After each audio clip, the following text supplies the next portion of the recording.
4 तारीख के 12 बजे स्पेसिफिक टाइम फिक्स कर दिया गया है फाइनल हियरिंग के। देखिए, बिहार लोक सेवा आयोग को पहले से ही डायरेक्शन था काउंटर फाइल करने के लिए। जो हम लोग जो फाइल किए हैं, जो मुद्दा हम लोग रेज किए हैं, उसका जवाब फाइल करने के लिए बीपीएससी को निर्देश हुआ था और टाइम ग्रांट हुआ था फाइल करने के लिए। अगले केस में जो उसके साथ टैग है सिमिलर केस, उसके लिए कह रहे हैं कि 1 सप्ताह और हमें टाइम दिया जाए। लोगों के पिटीशन के जवाब जो फाइल किया गया है, उस जवाब में संतोषप्रद कहीं भी आंसर लोग नहीं दिए हैं। 70-75% रॉन्ग, मतलब 50% गलत प्रश्न हो जाता है। नमस्कार, NBC 24 देख रहे हैं आप और मैं हूं आपके साथ मानसी। बीपीएससी परीक्षा रद्द करने की मांग को लेकर आज पटना हाई कोर्ट में अभ्यर्थियों की सुनवाई होनी थी। हालांकि आपको बता दें कि हाई कोर्ट की तरफ से आज की तारीख को कैंसिल करके अगली तारीख दे दी है, यानी अब अगली सुनवाई 4 मार्च को की जाएगी।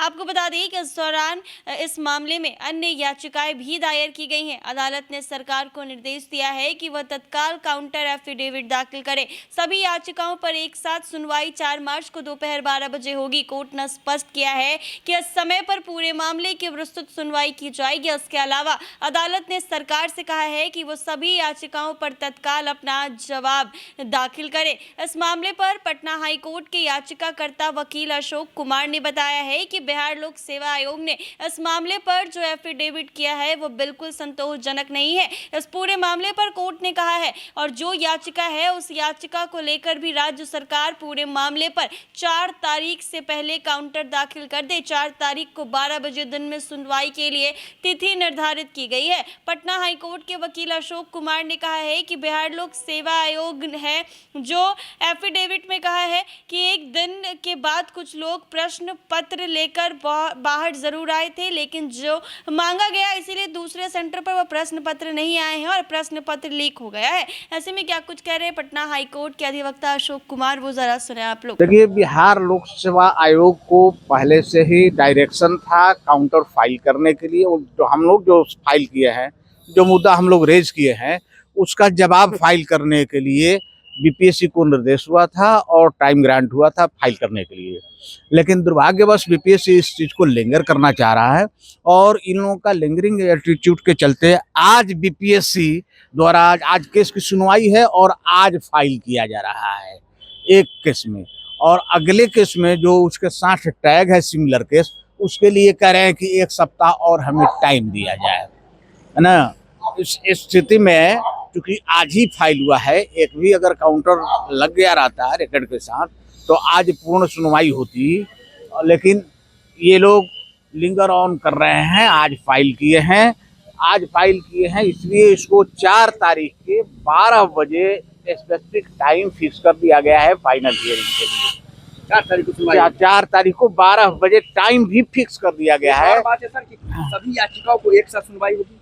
हाँ, 2-3 याचिका जो पहले से एक साथ हो गई है उसी की सुनवाई इसमें होगी, है ना। लेकिन मुख्य चीज ये है कि जो उनके तरफ से हम लोगों को काउंटर जवाब दिया गया है, हम लोगों के पिटीशन के जवाब जो फाइल किया गया है, उस जवाब में संतोषप्रद कहीं भी आंसर लोग नहीं दिए हैं कि जो 50% क्वेश्चंस गलत हैं, 14% अपरेंटली गलत है, जिसका हम लोग प्रमाण भी लगाए हैं। उसके अलावा टाइपोग्राफिकल एरर मिलाकर में क्या-क्या चीज रेज करेंगे? एक जो चीज रेज करेंगे हम लोग जो प्रमुख चीज रेज करने जा रहे हैं, वो लोग एडमिट कर चुके हैं कि 2 बजे तक परीक्षा का टाइम था, 12 से 2, और 1 बजे ही पेपर लीक आउट हो गया है। ये वो लोग एडमिट कर चुके हैं। तो धांधली तो हुई है। अब उनका इस पर ये कहना है कि पेपर लीक आउट हुआ, लेकिन जैमर से भी जगह काम कर रहा था और वो दूसरे सेंटर पर नहीं पहुंचा है। उन लोगों का ये कहना है, जबकि सच्चाई ये है कि दूसरे सेंटर से भी ट्यूटर पर 1 बजे या 12 बजे 12:30 बजे तक आ गया है। एक बात ये हुई। दूसरा बात कि किसी भी एग्जामिनेशन में 150 प्रश्न में 70-75 प्रश्न रॉन्ग है, तो 70-75% रॉन्ग मतलब 50% गलत प्रश्न हो जाता है। ऐसी स्थिति आपको